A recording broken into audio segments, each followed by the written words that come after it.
everybody, it's Rashelle. Just wanted to follow up with the last post and thank everybody for viewing. No idea that it would even attract the attention that it did, so I really appreciate it. What was fun about it is I had asked you to, let me know, who do you work for? And so I just wanted to follow up with that a little bit. We had some great comments, and I wanted to share some of them with you and give a little response and maybe help you to get to know me a little bit better. So it's not just somebody coming at you with an opinion without understanding who I am or the context of the opinion. So some of the comments we had, this is good, but it is focused on medical healthcare interpreters. Another one, healthcare interpreters are a significant share of the interpreting community, but by no means does this include all work done by interpreters. Interpreters who work in court, for business, and for different branches of government have somewhat different obligations and approaches. Totally agree.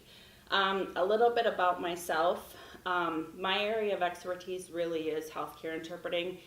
Started in 1998 as an interpreter. Learned my language living in Argentina and Peru and different areas of South America. Was introduced to the profession of interpreting, loved it. But saw that there was a business opportunity missing in the field.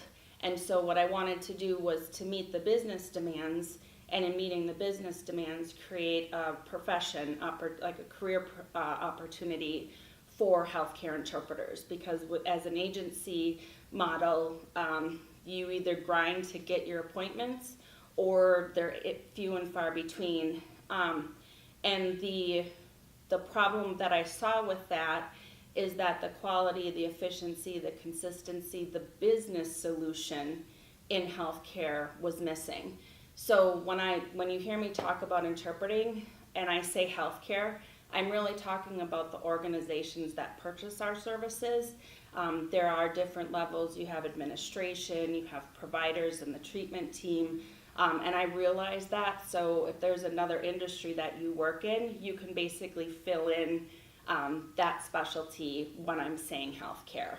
I'm definitely not trying to exclude everyone. I know there's been some requests for closed captioning. Definitely working on that. This is new for me, so doing the best I can as I start out here. The biggest thing that I try and focus on and fight for is building a profession. And building a profession, there's been a lot of work done to develop our code of ethics, our certification within healthcare, and I know other specialties have that as well.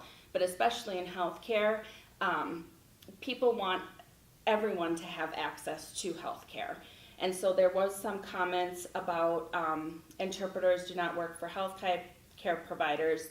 They interpret for both or all parties without any bias. Also, if the doctor and patient want to discuss vacations and families, that's what you interpret. It's not about you. I agree completely. So as we're building a profession, there's the work we do in the encounter, but then there's also the business solution. So it's important from the time you have somebody actually call you to say, hey, I need an interpreter, to the time they pay your bill. You as an interpreter, as an agency, as a company, whatever you are, if you're an independent contractor, if you're an organization, you have to consider your business solution from the time the request comes in to the time you get paid. So it's not really just about that encounter. Interpreters really are responsible for many more things. Now, even if you work in a department, let's say, and you're in a large organization and you're part of a staff team, you still need to have good business practices, because that's how we keep our job, that's how we provide customer service, that's how we can build the career. And so you will hear me talk a lot about this business side. Nobody gets into interpreting because they don't care about people. It's so demanding on us emotionally, physically, mentally, that if you didn't really, really care about how people are treated and their best interests, you wouldn't do it.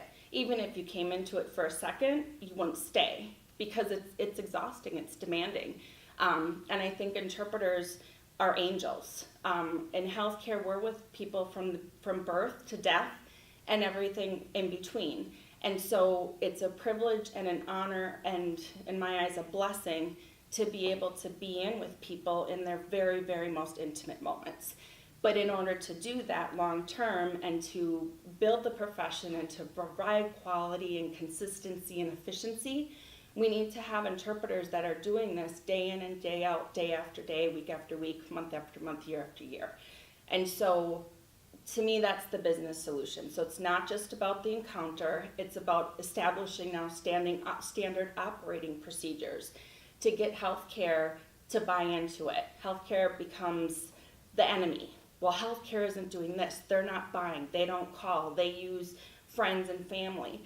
Well, they're not going to buy into us as a business solution and pay us so we can stay in business and in the career and develop and grow new generations unless we start seeing ourselves as a business solution. So by no means am I trying to minimize the work we do or say we're one side or the other, because we're not. We're contracted for a service, and our service cares about people.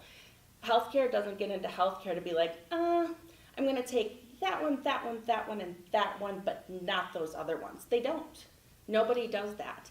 They want to work with everybody in the community, and when we help providers do their job, we help them keep their rhythm, we help them understand, we help them build relationships. That's when the patients benefit most.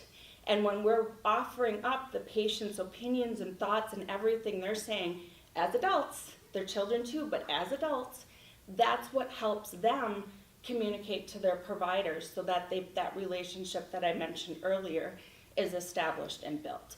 So, mom of 3 girls, love what I do. I tell my team all the time that I love my job and I could not do it without all of us here at Connecting Cultures. So it's a really special place and I look forward to sharing more with you about it. So thanks for watching.